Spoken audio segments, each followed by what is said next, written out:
ఎన్నోసార్లు మాట్లాడా. ప్రభుత్వ ఉద్యోగులు అందరూ వాళ్ళే ఉంటారు, ఐఏఎస్లైనా ఐపీఎస్లైనా పోలీసులైనా.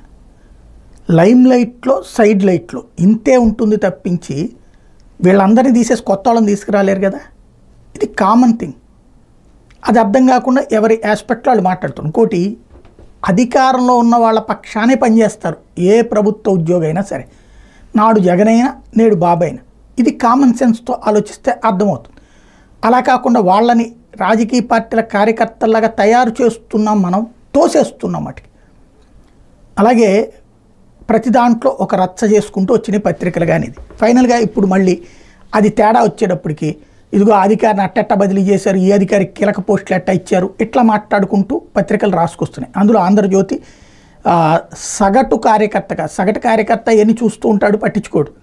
కానీ వీర కార్యకర్తల భావజాలంతో రాసుకొస్తుంటుంది. కాబట్టి తాజాగా జగన్ ప్రభుత్వంలో Gautam Sawang Andhra Pradesh public service commission చైర్మన్గా ఉన్నప్పుడు గ్రూప్ 1 నియామకాలు అడ్డగోలుగా చేశారని ప్రతిపక్ష హోదాలో తెలుగుదేశం పార్టీ ఆందోళన చేసింది.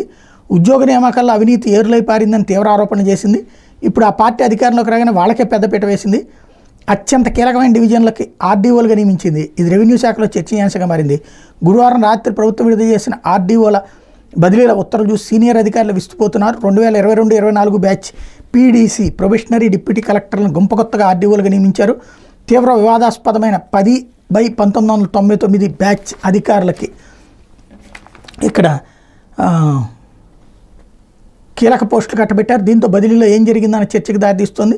జగన్ ప్రభుత్వంలో ఆర్డీఓల బదిలీలు రాజకీయ సిఫార్సుల మేరకు సాగినాయి. నాటి సీఎంఓకి అస్మదీయులు సిఫార్సులు ఉన్న వారిని ఏరుకోరి ఆర్డీఓలు డిఆర్ఓలుగా నియమించేవాళ్ళు.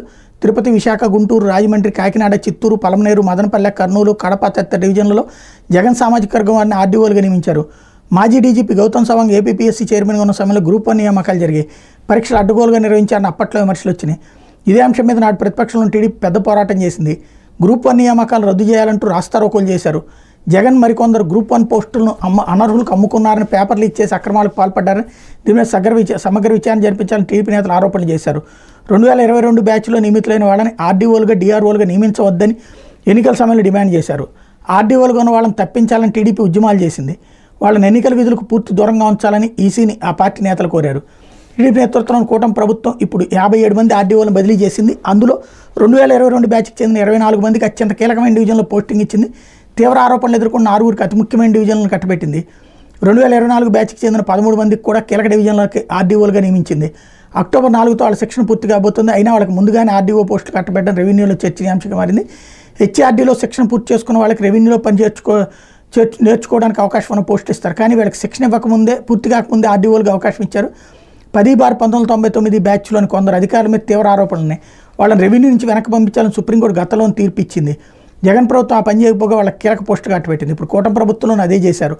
ఆర్డీఓల నియామకంలో గతానికన్నా మెరుగైన విధానం ఉంటుందని డిప్యూటీ కలెక్టర్లకు ఆశలు కల్పించింది. అసలు అవకాశమే రాని వారికి న్యాయం చేస్తామని హామీ ఇచ్చారు. అవినీతి అక్రమాల మచ్చలు లేని వారు విధి నిర్వహణలో రాజీ పడకుండా పనిచేసే వాళ్ళకి నిజాయితీ పనులకు పెద్దపీట వేస్తామని, అందుకే ఆర్డీఓ పోస్టింగులు జాప్యం అవుతోందని అధికార వర్గాలు పలు సందర్భాల్లో చెప్పినాయి. దీంతో ఈసారి పోస్టింగుల మీద చాలా ఆశలు పెట్టుకున్నారు. తీరా పోస్టింగ్ ఉత్తర్వులు పరిశీలించాక వాళ్ళ ఆశలు గల్లంతైనాయి. ఆర్డీఓలుగా డైరెక్ట్ రిక్రూటర్లకు అవకాశం కల్పించాల్సిందే. గత ప్రభుత్వంలో వాళ్ళకి సరైన అవకాశాలు దక్కలేదు. దీన్ని సరిదిద్దే పేరిట మొత్తం పోస్టులు వాళ్ళకే ఇస్తే ఎలా అన్న ఆందోళన మిగతా వాళ్ళ నుంచి వ్యక్తం అవుతుంది. 70 డివిజన్లో ఇప్పుడు 57 డివిజన్లో కొత్త ఆర్డీఓలు నియమించారు. ఇందులో 42 మంది డైరెక్ట్ రిక్రూటర్లు ఉన్నారు. మిగిలిన పోస్టులను డైరెక్ట్ రిక్రూటర్లకు అవకాశం కల్పించాల్సి ఉంటుంది. అట్లాగే ప్రమోటీ అధికారులు సర్దుబాటు చేయాల్సి ఉంటుంది. అప్పుడు ఈ 35 పోస్టులకి ఇరువురి మధ్య తీవ్ర పోటీ తీసుకొచ్చినట్టు అవుతుందని సీనియర్ అధికారులు చెప్తున్నారు అన్నట్టు వార్తను రాసుకొచ్చారు.